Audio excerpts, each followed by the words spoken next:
अगर बीवी और मम्मी दोनों एक ही वक्त पे बुला लें तो पहले कहाँ जाओगे? तो तेरा क्या मानना है कि लिव इन रिलेशनशिप बेटर है या शादी? और जो भी है उन दोनों में से किसी भी चीज के लिए अपने पेरेंट्स को, मम्मी पापा को कैसे समझाया जाए, मनाया जाए?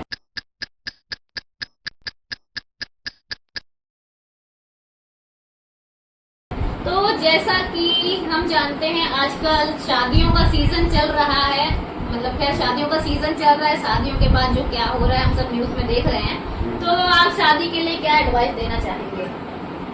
शादी के लिए युवा पीढ़ी को मेरा यही सलाह है कि शादी कभी भी ना एक जल्दबाजी का फैसला नहीं है। कभी भी शादी सोच समझ के करना चाहिए। और हालांकि सोच समझ के करने के बावजूद भी कई शादियां गलत निकल जाती है, पर शादी कभी भी एक खेल की तरह नहीं लेना चाहिए कि शादी है चलो कर लेते हैं।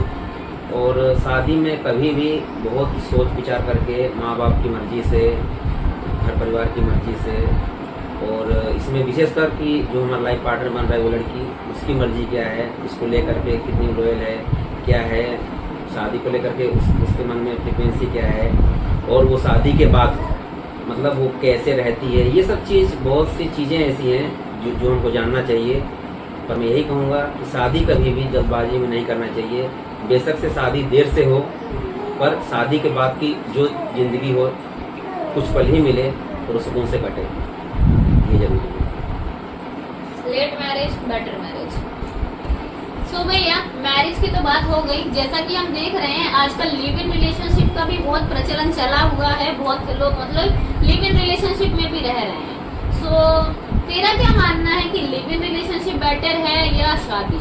और जो भी है उन दोनों में से किसी भी चीज के लिए अपने पेरेंट्स को, मम्मी पापा को कैसे समझाया जाए, मनाया जाए? नहीं खुशी, ये आजकल जो हमारे समाज में गंदी बीमारी चली है, लिव इन रिलेशनशिप, इसका हिंदी में मतलब है कि शादी से पहले हम अपने पार्टनर के साथ रहें, समय बिताएं और मन में आए शादी करें, वरना कोई बात नहीं।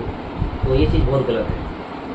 और आजकल ये जो प्रथाएं चली हैं, ये इसी वजह से जो शादियां जो हो रही हैं ये टिक नहीं पा रही हैं। और क्योंकि एक जैसे हम फल लगाते हैं, मान लो किसी एक आम का पेड़ लगा हुआ हो और उससे पहले उसको तोड़कर खा लो, तो कभी भी उसका जो प्राकृतिक जो स्वाद होगा आप उससे विमुख हो सकते हो, वो कभी भी ले नहीं सकते। मतलब अगर आपको उस आम का स्वाद लेना है तो वो इंतज़ार करना पड़ेगा पकने तक का, जब ही उसमें मिठास आएगी आप खाओगे तो आपको अच्छा लगेगा। उस तरह शादी है, जब हम किसी अपने पार्टनर के संग में, लड़का हो या लड़की, उसके संग में हम समय पहले से गुजार लें और हम शादी करें तो उस रिश्ते में हमको बोरियत फील होने लगती है। तो उस शादी में वो चीज़ एंजॉयमेंट रहने जाती, वो एक रहस्य नहीं रह जाता जो लड़का लड़की के भीतर होना चाहिए। इसीलिए लिव इन रिलेशनशिप में ना रह करके हमें अपने मम्मी पापा के मर्जी से शादी करना चाहिए, क्योंकि माँ बाप से ये मर्जी से शादी किया गया, वो एक संभावना ये रहती है 99% कि वो शादी अच्छी मानी जाती है। क्योंकि एक शादी जैसा पवित्र बंधन में जब हमारे माँ बाप जो हमसे बड़े हैं उसका आशीर्वाद ही शामिल ना हो तो वो शादी किस काम की। और रहा टूटने की, तो वो माँ बाप से भी के आशीर्वाद के द्वारा की गई शादी भी टूट जाती है, पर संभावनाएं कम रहती है। जो हम खुद शादी करते हैं उसकी संभावनाएं ज़्यादा रहती है। भैया, इसके बारे में तो जान के बहुत अच्छा लगा। कि अब क्या देखते हैं अगला क्वेश्चन। सो बेसिकली जैसे कि हम जानते हैं आजकल ना तो अरेंज मैरिज ही टिक पा रही है, ना आजकल लव मैरिज ही टिक पा रही है। तो मेरा कहना ये है कि हमें, जैसे कि शादी है जो मतलब आजकल बहुत भयभीत कर देने वाला शब्द है, तो मैं जानना चाहूँगी कि हमें शादी अपनी मर्जी से करनी चाहिए, मम्मी पापा की समझदार चॉइस से करनी चाहिए, या बेसिकली करनी ही नहीं चाहिए? आजकल जो समाज में जो ये प्रचलन चला हुआ है कि बहुत सी चीज़ें, मतलब डिवोर्स, शादी करके औरतें मतलब अपने पार्टनर को मार दे रही हैं, ये सब चीज़ को देखते हुए एक ना डर सा भी लग रहा है कि शायद हम शादी करें और शायद अगला घटना कहीं हमारे साथ ही ना हो जाए। तो इन सब को देखते हुए एक बार मन में आता है कि शायद हम शादी ना करें। पर शादी ना करें ये कैसे हो सकता है, क्योंकि ज़िंदगी 4 दिनों की नहीं है कि आज नहीं किया तो चलो 4 दिन जीना है हो जाएगा। जिंदगी का सफ़र तो बहुत लंबा है, जब तक हमको जीना है हमारे साथ मतलब हमको एक लाइफ पार्टनर चाहिए जिसके साथ हम रह करके अपना सुख दुख बांट सकें।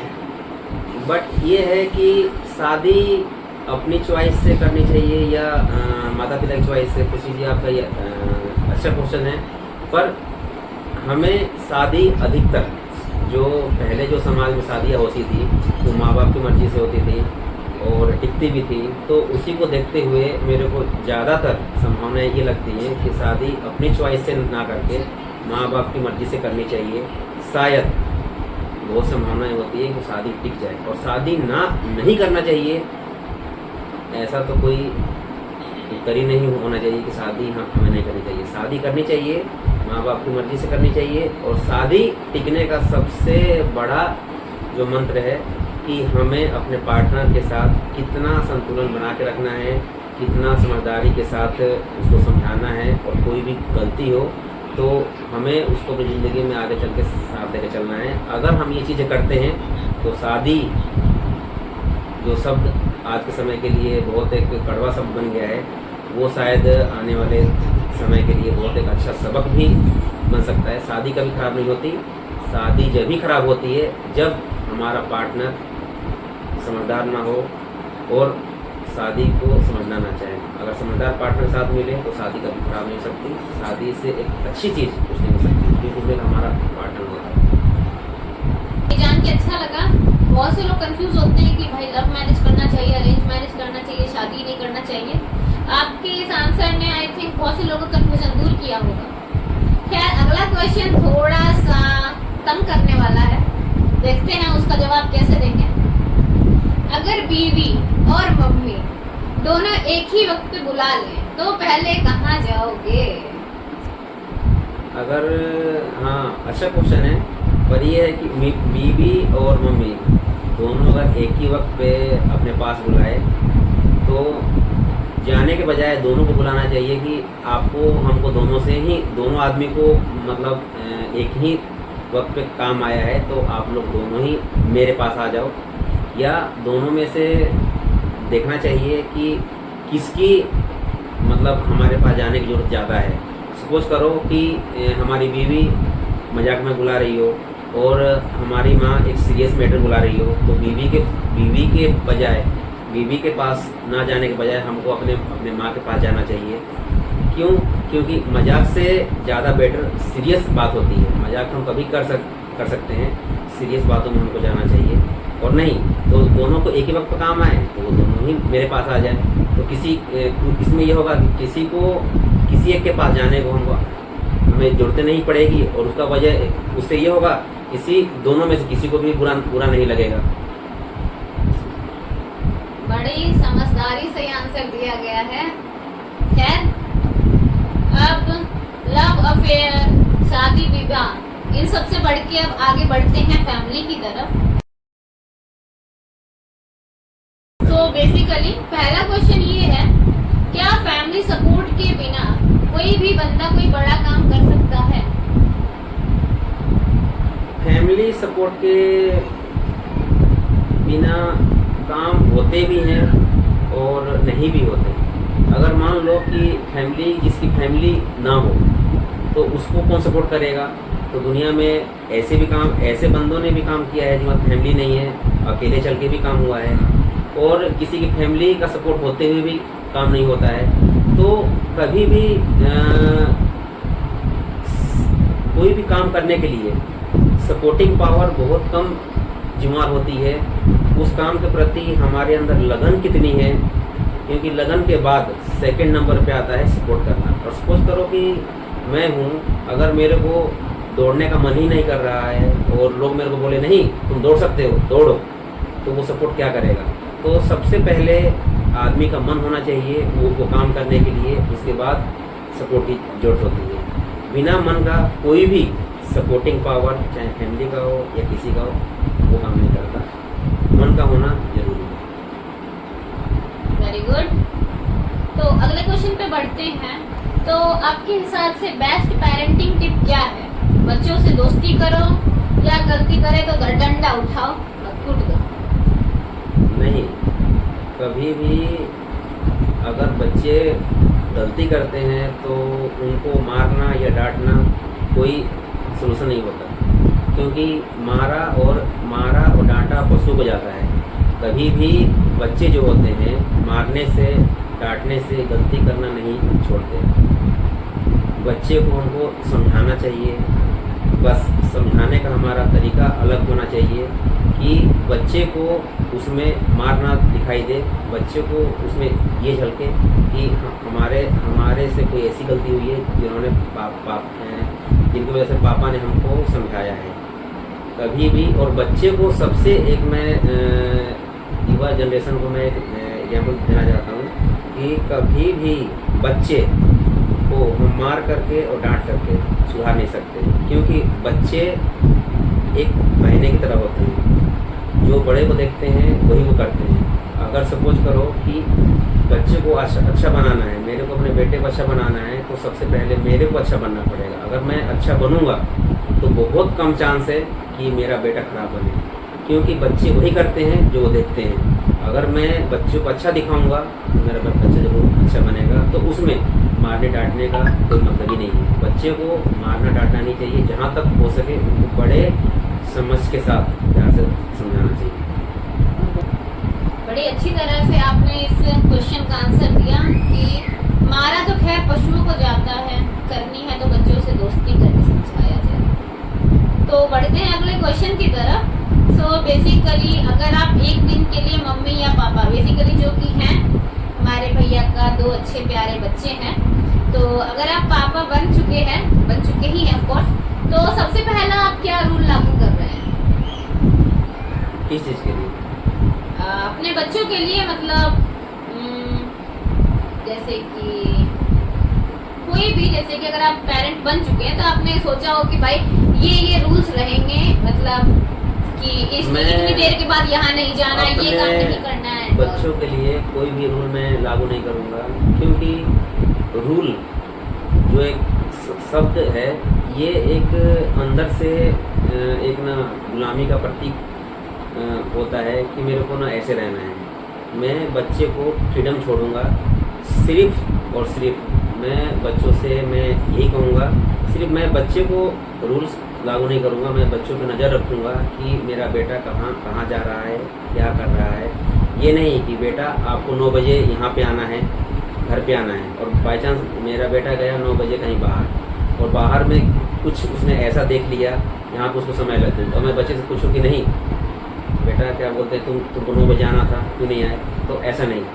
हाँ, पर मैं देखूँगा कि 9 बजे बाद मेरा बेटा कहीं कुछ गलत काम तो नहीं कर रहा है। अगर वो गलत काम नहीं कर रहा है और 9 बजे या 9:30 बजे भी आ रहा है तो मैं उससे कुछ भी नहीं कहूँगा। तो मेरा ये मानना है कि किसी भी पेरेंट्स को अपने बच्चे के ऊपर कोई भी रूल्स लागू नहीं करने चाहिए। रूल्स सिर्फ नाम का यही कि बेटी भी गलत काम मत करना, ऐसा कोई काम मत करना कि जिससे तुम्हारे माता पिता का सर झुके, बस वो ज़्यादा अच्छा है। बड़ी अच्छी तरह से आपने इस क्वेश्चन का आंसर दिया।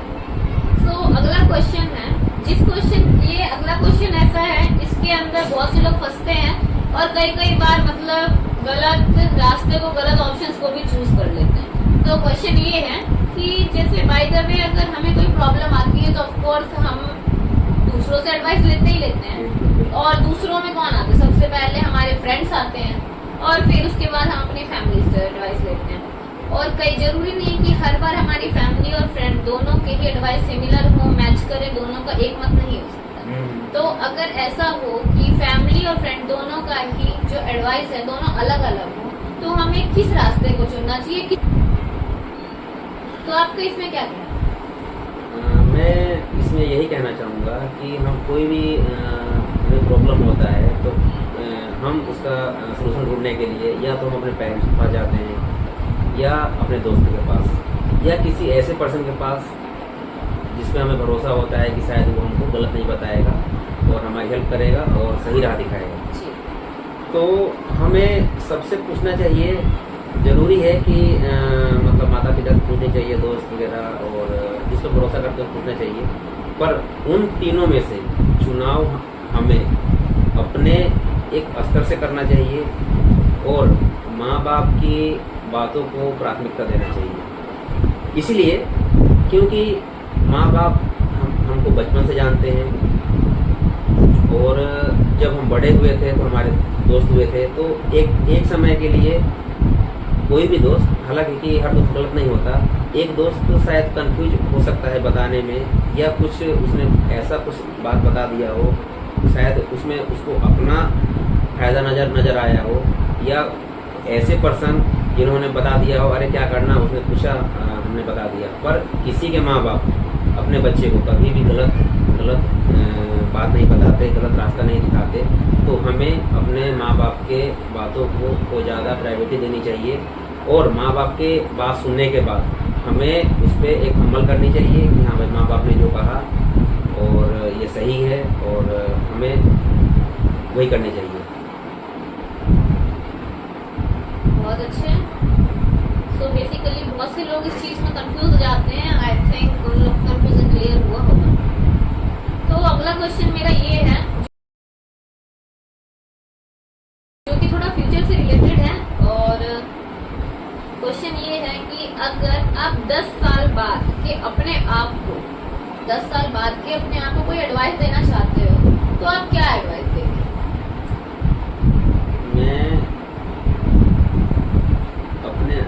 अगर मैं रहा तो मैं, देखो 10 साल बाद क्या होता है मेरे को नहीं पता, शायद मैं रह भी सकता हूँ और नहीं भी रह सकता हूँ। बस मैं यही चाहूँगा कि मेरे द्वारा कोई भी ऐसा काम ना हो जो 10 साल बाद भी मेरे लिए एक ना शर्मिंदा का विषय बने, और उस काम को लेकर के मेरे आने वाली युवा पीढ़ी एक शर्मिंदा हो कि किसी ने कुछ ऐसा काम किया। और मैं चाहूँगा कि मेरे द्वारा किया गया काम कभी भी 10 साल बाद चाहे 20 साल बाद भी मेरे बच्चे देखें या सोचें तो वो अपने आप पे गर्व महसूस करें कि हाँ मेरे पिताजी ऐसे थे। तो मैं यही संदेश देना चाहूँगा, किसी भी इंसान को फ्यूचर प्लानिंग करने से पहले उसके प्रेजेंट को इतना अच्छा बनाना चाहिए कि बेशक से उससे अच्छा काम हो या ना हो, पर बुरा काम ना हो, क्योंकि एक बुरा काम कितनी चीज़ों को प्रभावित करता है वो खुद में नहीं जानता। अगर वो अच्छा काम ना करे चलेगा, अगर बुरा काम अगर एक भी कर देता है तो सारी अच्छाइयाँ ठग जाती है। तो किसी भी इंसान को अगर 10 साल बाद 20 साल बाद उसको देखना है तो कभी भी प्रेजेंट वक्त को, प्रेजेंट टाइम को लेकर के ऐसा काम करना है कि आने वाली पीढ़ी 10 साल बाद भी उसको याद करे तो उसकी आंखें नम हो जाए और कहे कि हाँ वाकई में कोई इंसान था, उसके दिखाए नक्शे कदम पर हमको चलना चाहिए। तो आपके क्वेश्चंस का आंसर हमने बहुत अच्छे से सुना और हमें बहुत सही लगा, और आई थिंक हमारी ऑडियंस को भी बहुत बढ़िया लगा होगा। थैंक यू अपना इतना कीमती समय देने के लिए। खैर भैया बहुत बिजी रहते हैं, बट भैया ने स्पेशली मेरे लिए अपना टाइम निकाला और हमारे क्वेश्चंस को आंसर किया, उसके लिए थैंक यू भैया। थैंक यू जी। तो आप लोग अपना जरूर सब्सक्राइब करिएगा, मत दीजिएगा कमेंट सेक्शन में कि आपको किस में क्या प्रॉब्लम है। आई थिंक भैया हमारी प्रॉब्लम्स का ऐसे ही सॉल्यूशन करते रहेंगे।